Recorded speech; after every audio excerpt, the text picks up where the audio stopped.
Je suis en couple avec quelqu'un, un homme, une femme, et ma relation ne fonctionne plus très bien. Qu'est-ce que je dois faire? Salut, c'est Philippe de Créer ma réalité. Chaque jour, je t'aide, petite merveille, à créer ta réalité. On me pose de plus en plus de questions sur la vie de couple. Qu'est-ce qu'il faut faire? Il y a pas mal de personnes qui sont dans une relation établie depuis un certain temps. Et cette relation de couple n'est plus vraiment satisfaisante. La personne ne se sent plus à l'aise comme au début, et du coup, elle se demande quoi faire. Et toi aussi, peut-être que tu te demandes quoi faire. Qu'est-ce que je dois faire dans cette situation-là? Est-ce qu'il faut absolument que je sauve mon couple? Tu vois, des fois, on voit ça, comment sauver mon couple, etc. Et alors déjà, il n'y a pas une réponse unique parce que chaque situation, chaque couple est unique. Donc évidemment, ce que je vais te dire là, c'est surtout des mécanismes que je vais te donner pour que tu prennes conscience de ce qui se passe dans ton couple. Parce que la solution, s'il y a une solution, ou la réponse ou le chemin que doit prendre une relation ou une autre, dépend évidemment des deux personnes qui sont engagées dans cette relation, tu t'en doutes. Alors, quand tu es dans ce couple-là et que tu te rends compte que il y a plein de cas de figure, tu te rends compte que par exemple, tu as la personne que tu as rencontrée au début qui était là, et puis toi, tu as complètement évolué, tu as complètement changé, et l'autre personne n'a pas changé. Ok? Et du coup, tu ne te retrouves plus avec cette personne. En fait, tu te rends compte que au fil du temps, eh bien, ce qui vous faisait marrer au début, ce qui vous unissait, ce qui vous rapprochait, finalement, ça a disparu. Et alors, tu es en train de te demander, mais est-ce que je dois sauver ma relation de couple? Comment la faire durer? Comment préserver ça? Et en fait, c'est normal d'évoluer. Chacun évolue. Il y a des gens qui évoluent d'une certaine façon, d'autres qui évoluent d'une autre façon. Après, il y a des gens aussi qui n'évoluent pas, enfin, qui n'évoluent pas en apparence.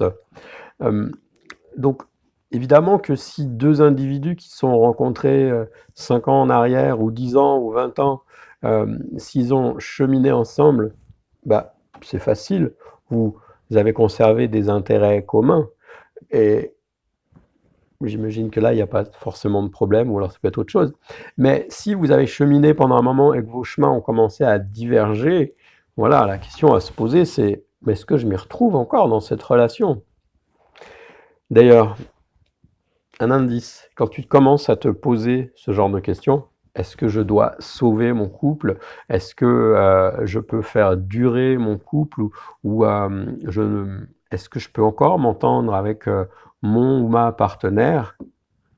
C'est déjà c'est déjà un élément de réponse. Alors je vais te donner un peu plus tard une question, mais je te préviens, c'est une question qui est dangereuse. D'accord? Donc si tu n'as pas spécialement envie de remettre en question ton couple, euh, je te conseille d'arrêter tout de suite la vidéo, ok? Voilà, et de faire autre chose. Avant que je donne aussi, avant que je continue, si tu aimes bien cette vidéo, tu peux mettre un pouce ou un like, tu peux partager à des personnes que tu aimes bien, et puis tu peux aussi mettre un commentaire, et tu peux faire un tour sur créermaréalité.fr où tu peux retrouver notamment des mantras subliminaux sur la sexualité, sur la vie de couple et sur la communication. Donc je reprends. Donc il y a une question à se poser, c'est donc effectivement, la personne a changé, la première personne, et toi aussi tu as changé. Maintenant, savoir si ce que vous avez changé, vos chemins, est-ce que vous êtes encore, entre guillemets, compatibles? Il y a des gens avec qui tu étais ami, tu vois, si je parle même pas de couple, il y a des gens avec qui tu étais ami il y a 5 ans ou il y a 10 ans, et quand tu les revois, tu te dis, mais en fait, j'ai plus rien en commun. Alors, dans un couple, comme on a partagé tellement de choses, il peut y avoir de la nostalgie, tu vois. On est nostalgique d'une relation qui fonctionnait bien au début. On se rappelle les bons moments qu'on a passés ensemble. Et c'est pour ça que même si aujourd'hui ça ne fonctionne plus tellement, eh bien, on n'a pas envie s'en aller ou de faire autre chose ou de partir ou de retrouver quelqu'un ou on n'a pas envie de ça. Donc on a aussi peur, on a construit quelque chose avec quelqu'un pendant un moment, peut-être qu'on a construit une famille, un foyer, et on a peur de casser ça. Et pourtant, on se sent pas bien. Qu'est-ce qu'on peut faire? Donc la question clé, c'est déjà, qu'est-ce qu'il y a dans ton cœur? Donc ce que je t'invite à faire là, pour en prendre conscience, c'est ne pas... Moi, je ne veux pas t'inviter à prendre un carnet, puis de noter les bons côtés, les mauvais côtés, les plus, les moins. Et puis tu vois, en fait, t'es pas en train d'acheter un frigo, tu vois. Non, on parle pas de ça. Donc, un frigo ou une télé où tu regardes les avantages, les inconvénients, et hop, ah voilà, je pense celui qui totalise le plus. Non, fais pas ça là. Ce que je t'invite à faire, si tu veux bien, c'est prendre un moment pour toi. Je t'invite à prendre une grande respiration.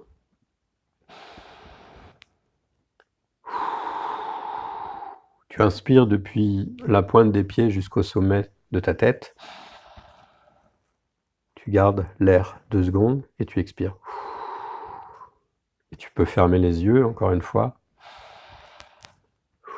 Voilà, ça permet juste de te centrer par rapport à la frénésie de ta journée ou du moment où tu es. Tu te centres et tu te poses la question. Attention, hein, si tu n'as vraiment pas envie de remettre les choses en question, arrête. Donc, je te donne la question. Tu es centré en toi, tu fermes les yeux, et puis tu es à l'écoute de ton cœur, et tu te demandes, si aujourd'hui, je rencontrais cette personne avec qui je suis en couple là, est-ce que je tomberais amoureux ou amoureuse? Je redonne la question. Si aujourd'hui, je rencontrais là, en ce moment, cette personne avec qui je suis en couple, est-ce que je tomberais amoureux ou amoureuse d'elle ou de lui aujourd'hui? Et garde encore les yeux fermés un moment et écoute ton corps. Écoute ce que te dit ton corps, écoute ce que te dit ton cœur, et au fond de toi, tu la sais la réponse. Tu as la réponse, tu sais maintenant ce que veut ton cœur. Alors si c'est oui, si tu retomberais amoureux, il y a peut-être juste des choses à ajuster dans votre couple, il y a peut-être juste des choses à remettre en marche ou mettre en marche peut-être au niveau de la communication, mais ça on en parlera dans une autre vidéo. Et effectivement, si la réponse est oui, bah il y a probablement aucune raison de te séparer. Tu vois ce que je veux dire? Il y a sans doute des trucs à ajuster. Est-ce que c'est au niveau relationnel? Est-ce que c'est au niveau intime? Est-ce que c'est au niveau de la gestion pratique du foyer? Est-ce que... Voilà, il y a plein de choses à explorer. Mais si tu as toujours cette énergie amoureuse comme au premier jour, alors effectivement, il y a peut-être juste des ajustements à faire, tu vois. Je te donne mon exemple personnel, ma situation personnelle. Moi, je vis avec une femme depuis 15 ans et quand je pose la question, mais c'est oui, je l'aime toujours. Si je la rencontrais aujourd'hui, j'aurais envie de la séduire et je tomberais immédiatement amoureuse d'elle. Ça ne veut pas dire qu'on n'a pas des fois, qu'on se frite pas, ou qu'on n'a pas des fois des trucs à ajuster, etc. Bien sûr que non. Ça, donc, je t'ai dit, on en reparlera plutôt dans une autre vidéo. D'ailleurs, si tu as envie que je reparle d'autres sujets sur les couples, tu mets en commentaire pour me dire ce qui t'intéresserait. Et donc, si la réponse est non, là, peut-être ça se complique. Parce que tu sais ce que te dit ton cœur, tu sais ce qu'il y a au fond de toi-même, tu sais qu'aujourd'hui, bah, voilà, t'es plus amoureux. Donc, qu'est-ce que tu vas faire? Déjà, il y a cette prise de conscience que tu vas laisser grandir en toi. Tu vas pas... L'idée, c'est pas d'agir sur un coup de tête, de tout casser, etc. Et de... Non, c'est pas ça l'idée. C'est, voilà, si tu te rends compte que aujourd'hui, cette personne avec qui tu as construit quelque chose, cette personne avec qui tu vis, si tu te rends compte que cette personne, maintenant, vous êtes devenus... Alors, il y a plein de cas de figure, évidemment. Vous êtes devenus des étrangers, ou alors, vous n'êtes pas des étrangers, mais c'est plutôt... vous êtes devenus des frères et sœurs, ou alors vous êtes devenus les meilleurs amis du monde, ou tu vois, il y a plein de possibilités, mais en fait, vous n'êtes plus des amoureux. Ou alors, peut-être que vous êtes dans la zone intermédiaire entre le bon ami et l'amour, c'est-à-dire c'est peut-être dans la zone où c'est un sex friend, voilà. Mais est-ce que c'est de l'amour? Est-ce que c'est ça que tu as envie de vivre? Et donc à partir de là, eh bien, une fois que tu commences à conscientiser ça, que bah, tu n'es plus vraiment amoureux, tu l'aimes bien, ou alors là où c'est le plus dur, c'est effectivement si tu l'aimes bien, ou si tu as encore des sentiments, ou bon bah là effectivement, tu vas avoir encore du travail à faire pour voir comment tu veux te projeter dans le futur. Si par contre, tu es dans la zone où, tu sais, la facette de l'amour, souvent, ça, hop, ça c'est une pièce, tu vois. Sur l'autre face, souvent, la haine, elle n'est pas si loin que ça. Et si effectivement tu es dans cette facette de haine, bon ben là, tu sais que le chemin, il est déjà bien avancé. Et est-ce que ça sert à quelque chose de continuer si vous êtes à vous déchirer? Donc après, là, quand tu es dans ce cas de figure-là, il y a tout un tas de cheminements à faire pour savoir, est-ce que tu veux sauver quelque chose qui est insauvable? Peut-être. Est-ce que tu préfères rester dans le confort d'une relation qui n'est plus confortable? Parce qu'inévitablement, quand tu commences à te dire, mais ok, ce n'est plus une relation de couple que j'ai, c'est un meilleur ami ou un copain ou une discussion ou dans le pire des cas, un meuble. J'ai des clients qui me disent, bah ouais, mon partenaire, en fait, bah, j'aime bien être avec lui pour regarder la télé. Voilà, mais il reste plus que ça entre eux. Donc est-ce que c'est encore un couple? Il y a toutes ces questions-là à se poser. Donc est-ce que mon partenaire, c'est un meuble ou est-ce que je suis un meuble pour lui? Et une fois que tu as mis de la clarté sur le rôle ou les rôles que joue ton partenaire actuel, qui il est dans ma vie, tu vas commencer à te poser ces questions-là. Mais qui il est dans ma vie ou qui elle est dans ma vie? Est-ce que c'est mon pote? Est-ce que c'est un copain pour faire un câlin ou une copine pour faire un câlin de temps en temps? Est-ce que c'est juste le père ou la mère de mes enfants? Est-ce que il m'apporte la sécurité financière? Ou est-ce que bah, c'est le bricoleur? Ou est-ce que... Bref, voilà, tu vois, les rôles, il y en a plein. Donc pose-toi les questions sur quel rôle il joue dans ta vie. Et est-ce qu'il comble tous les rôles? Est-ce qu'il y a d'autres personnes dans ta vie, dans ton existence, dans ton entourage, qui pourraient jouer des rôles différents? Pose-toi cette question-là. Et puis, une fois que tu as commencé sur ce chemin de savoir vraiment ce que tu veux pour toi, d'avoir identifié quel rôle joue cette personne dans ta vie, eh bien alors, après viendra le chemin plus pragmatique de qu'est-ce que tu fais? Qu'est-ce que tu fais si tu décides de te séparer? Comment vous faites? Comment vous le faites? Mais là aussi, ce sera une autre vidéo. Ça, évidemment, tu vas avoir peur de l'inconnu, peur de t'assumer financièrement, peur de devoir t'organiser différemment pour t'occuper des enfants si tu en as. Bon, tout un tas de peurs qui sont normales parce que quand tu as un croisement de ta vie, tu dois faire des choix. C'est-à-dire, si tu veux aller à droite, bah, tu pourras pas aller à gauche, tu vois. Ok, donc tu dois d'abord aller à droite et après tu verras bien. Mais de toute façon, tant que tu n'as pas mis de clarté sur ce que tu veux faire, ce que tu vis, pardon, tant que tu n'as pas mis de clarté sur ta relation que tu vis en ce moment, sur les rôles que vive cette personne dans ta vie, ce n'est pas encore le temps pour l'action. Donc moi, ce que je t'invite à faire, c'est de prendre du temps pour toi, comme on l'a fait là, tu sais, en fermant les yeux, etc., et pas en réfléchissant de manière rationnelle, mais plutôt en écoutant ton corps au fond de toi-même. Et voilà, demande-toi tous ces rôles que joue cette personne.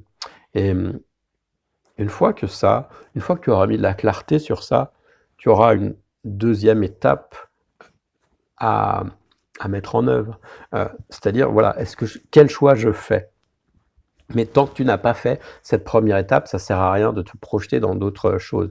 Une fois que tu auras mis donc cette clarté, eh bien là, effectivement, on pourra rentrer dans des détails plus pratiques de comment on fait, comment on se sépare en bonne intelligence, si c'est la conclusion à laquelle tu en arrives.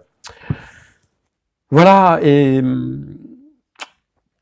quelques questions avant de terminer, c'est est-ce que je suis dans cette relation pour moi ou j'y suis pour mes habitudes?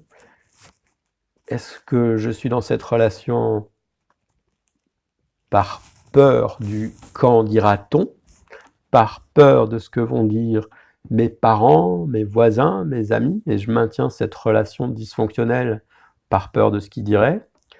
Est-ce que je maintiens cette relation parce que j'ai peur de me retrouver tout seul? Tu connais le dicton il vaut mieux être seul que mal accompagné, mais souvent, souvent on fait l'inverse. On préfère être mal accompagné qu'être seul parce que on a peut-être peur de se trouver face à soi-même, de devoir se regarder. Mais voilà, vois ce qui fonctionne pour toi. Et donc, toutes ces prises de conscience-là, elles vont t'aider à cheminer.